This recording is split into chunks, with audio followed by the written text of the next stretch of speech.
사도행전 1장 14절 한 절 말씀을 우리 보겠습니다. 사도행전 1장 14절 말씀을 합독하시겠습니다. 여자들과 예수의 어머니 마리아와 예수의 아우들과 더불어 마음을 같이하여 오로지 기도에 힘쓰더라. 아멘.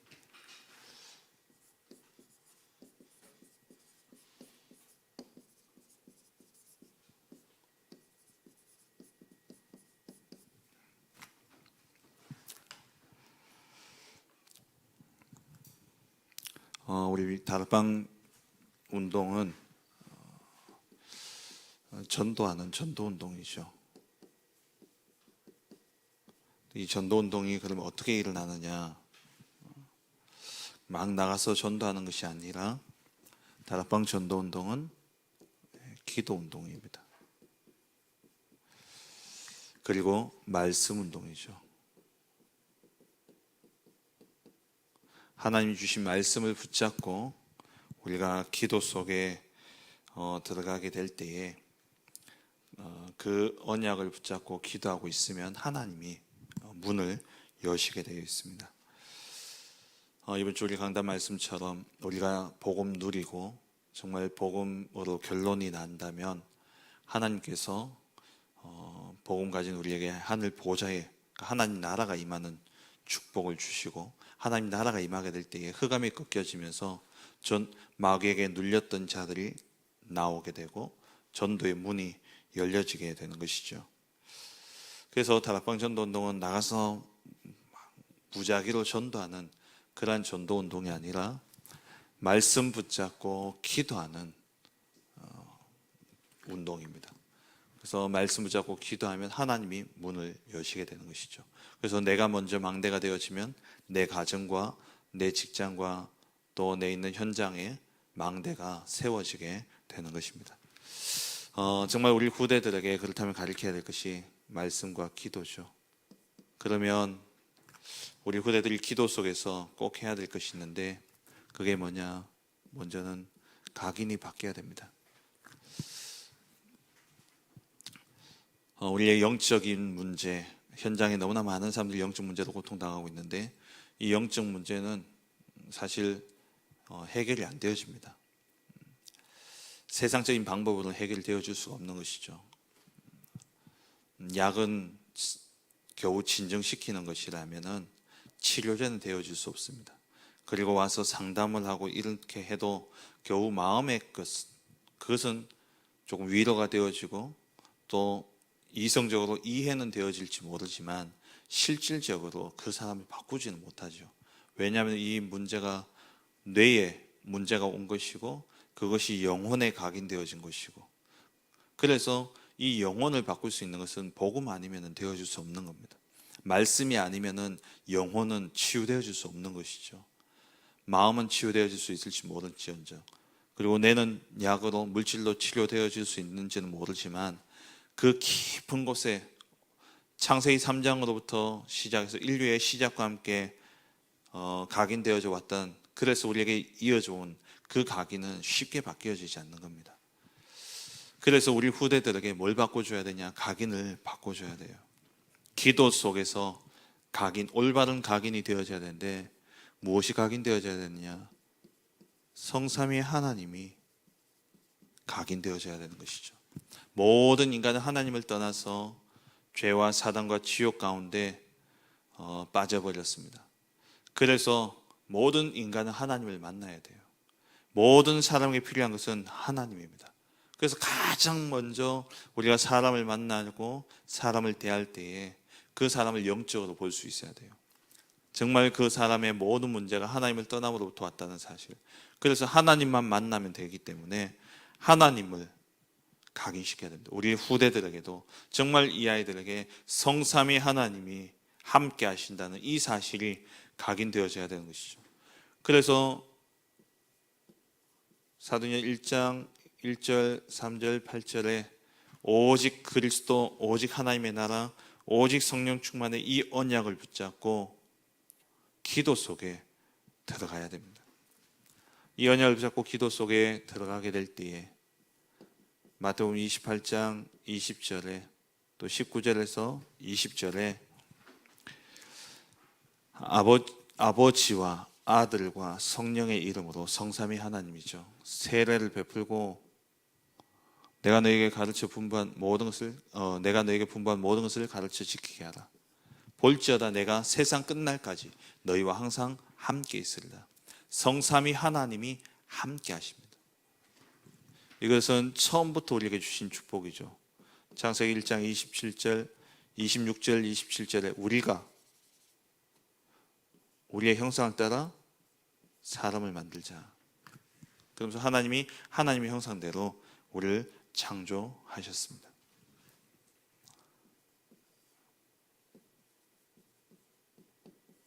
이 하나님이 우리와 함께 하시기 위해서 육신이 되어 오신 것이죠. 그는 근본 하나님의 본체시나 하나님과 동등됨을 취할 것으로 여기지 아니하시고 자기를 비어 종의 형체를 가지셨으니, 종의 형체를 가지시고 하나님이 인간이 되어 오셨습니다. 그렇게 오셔서 우리의 모든 죄와 사단과 지옥의 문제를 완전히 해결하신 것이죠. 그래서 성삼위 하나님을 누리고 하나님이 우리와 함께 하신다라는 것은 곧 성삼위 하나님은 그리스도 안에서 가능한 것이죠. 그리스도의 이름으로 우리가 구원을 얻는 것이고 구원받은 우리에게 하나님이 성령으로 우리 안에 내주하시는 겁니다. 그래서 요한복음 10장 30절에 나와 아버지는 하나다 말씀하셨죠. 우리가 그리스도를 누리는 것, 오직 그리스도의 언약을 붙잡고 기도 속에 들어가면 하나님의 나라가 임하고 그리고 성령의 충만함이 임하죠. 이게 성삼위 하나님의 역사입니다. 이것이 우리 후대 렘넌트들에게 각인되어져야 되는 것이죠. 그래서 이 성삼위 하나님의 역사가 우리에게 임하게 될 때에 나타나는 것이 바로 보좌의 능력으로 나타나는 것입니다. 보좌의 능력 하니까 이것은 하나님의 나라죠. 성삼위 하나님은 그리스도 안에서 이루어지는 겁니다. 그러니까 하나님의 나라가 우리에게 임하게 되어집니다. 그러면 사도행전 1장 8절의 역사가 일어나죠. 땅끝까지 증인되리라. 나의 과거, 나의 오늘, 나의 미래가 다 살아나면서 이것이 다른 사람을 살리는 증거가 되어지고 우리는 땅끝까지 증인되어지는 그러한 역사가 일어나게 되어지는 것이죠. 이것이 바로 138입니다. 그러면 이 언약을 붙잡고 우리가 나아가면 반드시 공중 권세 잡은 자,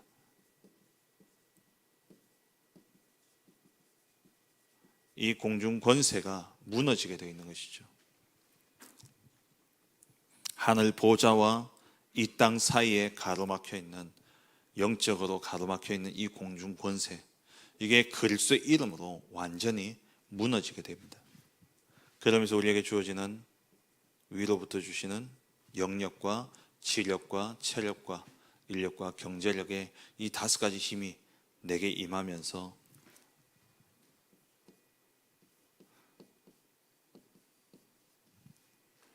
우리가 미리 응답을 보고 가는 것이죠. 하나님이 나의 인생을 향한 미션, 하나님 내 인생을 통해서 이루고자 하시는 그 하나님의 계획이 미리 보여집니다. 기도 속에 정말 언약 붙잡고 기도하면 위로부터 주시는 달란트가 발견되게 되어 있는 것이죠. 결국 이 모든 응답을 통해서 하나님이 원하시는 것은 바로 3가지 뜰의 응답입니다. 237 이방인의 뜰, 그리고 병든 자를 치유하는 기도의 뜰, 그리고 우리 후대들을 살리는 아이들의 뜰, 후대 서밋을 세우는 이 응답이 우리에게 오게 되어지는 것이죠. 그래서 우리 아이들에게 이것이 먼저 각인이 되어야 됩니다. 이것이 각인되어질 때에 정말 그 아이들의 인생이 가치 있는 인생이 되어지고 하나님 앞에서 정말 필요한 그런 인생이 되어지는 것이죠. 이것이 각인되어지면 이때부터 뿌리가 내려지면서 망대가 세워지게 됩니다. 정말 이 축복을 누리면 사람들이 내게 올 수밖에 없는 플랫폼이 되어지죠. 내가 정말 응답 누린다면 사람들이 찾아올 수밖에 없습니다. 내가 식당 하나를 하더라도 정말 그 식당이 맛이 있고 사람들이 모여들고 그러면은 그 식당에 손님들도 오지만 배우려는 사람들이 또 오죠. 돈을 들고 찾아옵니다. 정말 우리가 응답을 누리고 있으면 하나님과 함께하는 이 응답 속에 분명한 미래를 가지고 살리는 이 응답을 누리고 있으면 사람들이 몰려드는 플랫폼이 되어지는 것이죠. 그러면 그들에게 빛을 비추는 와서 생명을 얻는 역사가 일어나는 파수망대가 되어지고 어디에 있든지 하나님과 소통되어지는 안테나가 되어지는 것입니다. 그래서 이 세 가지를 합쳐서 망대라고 이야기하잖아요. 우리가 망대하면 등대를 생각합니다만은 여러분 성을 생각하세요. 옛날에는 각 도시가 전부 성이었지 않습니까? 그래서 서울은 한양의 성이었죠. 그래서 동대문, 남대문, 서대문이 있었잖아요. 그러니까 그 대문을 그 전쟁이 일어나고 이러면 또 사람들이 그 서울 그 한양으로 사람들이 몰려들잖아요. 그 성 안에 살고 그 성의 성루가 바로 파수망대입니다. 성이 이렇게 쭉 둘러싸여져 있으면 그 성 중간중간에 성루가 있어서 거기에서 군인들을 지키고 또 보고 성문이 밑에는 성문이 있고 위에는 성루가 있게 되죠.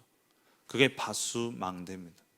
그럼 이 성이 딱 고립되어져 있기 때문에 이 성이 고립되어져 있으면 안 되기 때문에 서로 소통하기 위해서 봉화를 피우는 거예요. 그게 안테나죠. 그 모든 것이 무엇 때문에 존재하냐? 전쟁. 언제 있을지 모를 전쟁을 준비하는 겁니다. 그래서 우리가 이러한 망대를 세워야 돼요. 사람들이 언제든지 살려는 사람들이 몰려올 수밖에 없고 몰려왔을 때 그들 실제 살리는 답이 있고 그리고 이 망대들이 서로 소통되어 줄 수 있는 안테나의 역할을 우리가 해야 되는 것이죠. 이렇게 뿌리가 내려지고 그리고 우리 후대들이 반드시 체질이 되어야 됩니다. 어떤 체질이 되어야 되느냐? 파수꾼이죠. 이 전쟁 시대에 영적 전쟁, 지금은 영적 전쟁 시대입니다. 이때 하나님이 우리를 파수꾼으로 세우셨어요. 망대를 지키는 또 망대를 세우는 파수꾼으로 하나님이 우리를 세우셨는데 그래서 우리는 모든 현장에 무엇으로 가느냐? 렘넌트로 가는 겁니다. 렘넌트라는 것은 답을 가지고 간다는 거예요. 이게 아이들, 후대들만 이야기하는 것이 아니라 저와 여러분들이 모든 현장을 갈 때 무엇으로 가야 되냐? 답을 가진 렘넌트로 가는 겁니다. 남은 자로 가는 거예요. 그 현장에 진짜 그리스도의 복음으로 살리는 자로 우리는 파수꾼으로 가는 겁니다. 그러면 많은 게 달라지게 되어 있어요. 내가 남은 자, 렘넌트로 간다. 이것 없이 그냥 가면은 뭔가를 기대하게 되어지고 또 그 기대가 채워지지 않을 때에 낙심하게 되고 실망하게 되어지고 상처 입습니다. 그런데 내가 정말 살리러 간다면요, 어떤 상황과 문제 속에서 내가 상처 입는 것이 아니라 거기에서 답을 찾고 그 현장을 살리게 되어 있는 것이죠. 여러분이 직장으로 가고 여러분 가정으로 가고 여러분 어떤 현장으로 가든지 간에 누구를 만나든지 간에 나는 렘넌트로 가야 되는 겁니다. 그리고 모든 현장에 우리는 무엇 하러 가느냐? 돈 벌러 가는 것이 아니라 망대를 세우러 가는 것이죠. 절대 망대를 세우러 가는 겁니다. 그래서 여러분들이 가정이라는 현장을 두고서도요, 계속 이 7가지의 망대를 세우는 기도를 계속하고 있으면 내가 망대가 되어지고 나를 통해서 가정이 망대가 되어지는 역사가 일어납니다. 직장도 마찬가지예요. 내가 그냥 돈 벌러 가는 것이 아니라 그 현장에 정말 하나님이 원하시는 절대 망대를 세우러 가는 겁니다. 세계 복음화의 절대 미션을 우리가 받았기 때문에 그 미션을 이루기 위해서 우리는 망대를 세우러 가는 거예요. 그리고 우리는 막연한 기대를 품은 미래를 바라보는 것이 아니라 하나님이 보장되어진 미래를 가지고 가는 것이죠.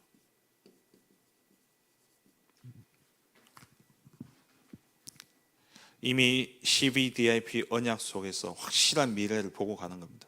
다윗이 왕으로 기름 부음을 받고 골리앗 앞에 설 때는 확실한 미래를 가지고 간 거예요. 내가 골리앗을 이길 수 있을까가 아니라 이길 수밖에 없는 절대 언약, 확실한 미래를 가지고 간 겁니다. 요사와 갈렙은 가나안 땅이라는 확실한 미래를 가지고 갔어요. 그래서 이 확실한 미래를 가지고 가기 위해서는 언약이 완전히 각인되어져야 됩니다.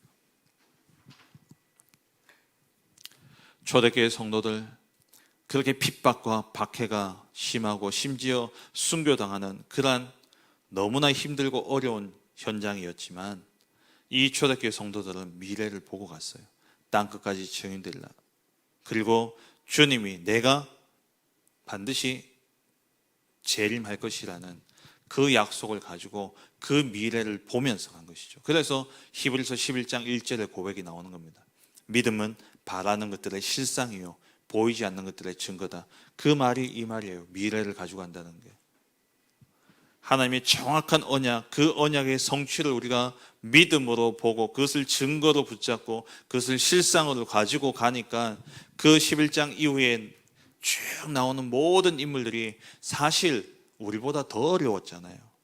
우리는 결과를 알기 때문에 하나님 주신 응답을 알기 때문에 대단한 응답을 받은 사람처럼 여겨지지만 사실 그 응답이 오기까지 그들의 인생은 우리보다 훨씬 더 힘들고 훨씬 더 어려웠습니다. 요셉만 보더라도 노예, 10대 때 노예로 팔려가고 누명 써서 감옥에 가고, 모세 40년 왕궁에서 잘 살았을지 모르지만 사실 그것도 잘 산 거겠습니까? 히브리인인 줄 아는데요. 자기 민족들은 전부 다 벽돌 굽고 고생하고 있는데 자기 혼자 왕궁에 있다. 나는 편하니까 괜찮다. 그렇게 생각되어지겠습니까? 그 안에서 애굽 그 왕족들이 보는 눈들, 그 시선들과 또 이스라엘 백성들이 자기를 보는 시선. 그러니까 모세가 유대인을 위해서 애굽을 죽였는데 유대인들이 모세를 평소에 그렇게 봤다는 거예요. 평소에 곱지 않게 본 겁니다. 우리는 이래 고생하는데 니는 거기서 편하냐? 이 생각인 거예요. 그러니까 거기서도 모세가 결코 왕궁에서도 편하지 않았습니다. 오히려 미디안이 더 편했을지 몰라요. 그 미디안에서 처가살이 했잖아요. 우리보다 더 어려웠다니까요. 하지만 모세를 향해서 히브리서 11장에 뭐라고 이야기합니까? 왕궁에 거하는 것보다 그리스도와 함께 거하는, 그게 모세는 더 즐거웠다. 우리가 정말 확실한 언약을 붙잡고, 이것은 히브리서 11장 1절입니다. 확실한 미래를 보고 간다라는 것은 언약을 붙잡아야 돼요. 그 언약이 우리에게 각인되어지게 될 때에 그것이 뿌리 내려짐으로 내가 망대가 되어지고 나를 통해서 망대가 세워지는 하나님의 절대 미션이 이루어지고, 그리고 이것이 우리에게 체질되어지게 될 때 나는 어떤 현장을 가더라도 남은 자로, 파수꾼으로 망대를 세우는 이 일을 위해서 우리가 가게 되어지는 것이죠. 말씀을 맺겠습니다. 그래서 오늘 사도행 1장 14절에 우리가 해야 될 것은 오로지 기도 속에 들어가는 것입니다. 그래서 이미 다 주신 것인데 이것을 가지고 우리가 서밋 타임 속에 들어가야 되는 것이죠. 하루를 시작할 때 오늘 이 새벽에 정말 이 보좌의 축복이, 7가지 망대의 축복이 내게 임하고 또 오늘 가는 모든 현장과 만나는 만남 속에 이 축복이 전달되어질 수 있도록, 그리고 오늘 낮에 가서는 모든 보는 것을 기도로 바꾸는 겁니다. 그리고 저녁에는 돌아와서 말씀으로 하루를 정리하고 말씀으로 치유받고, 잘 때에는 언약 붙잡고 꿈을 꾸면서 잠자리에 드는 거예요. 그렇게 해서 우리의 모든 심령이 치유되어질 수 있도록 이러한 서밋타임 속에 정말 저와 여러분들이 파수꾼으로서 하나님의 절대 미션인 망대를 세우는 그 축복 누리는 우리 모든 성도님들 되어주시길 주의 이름으로 축원합니다. 기도하겠습니다. 말씀 붙잡고 기도.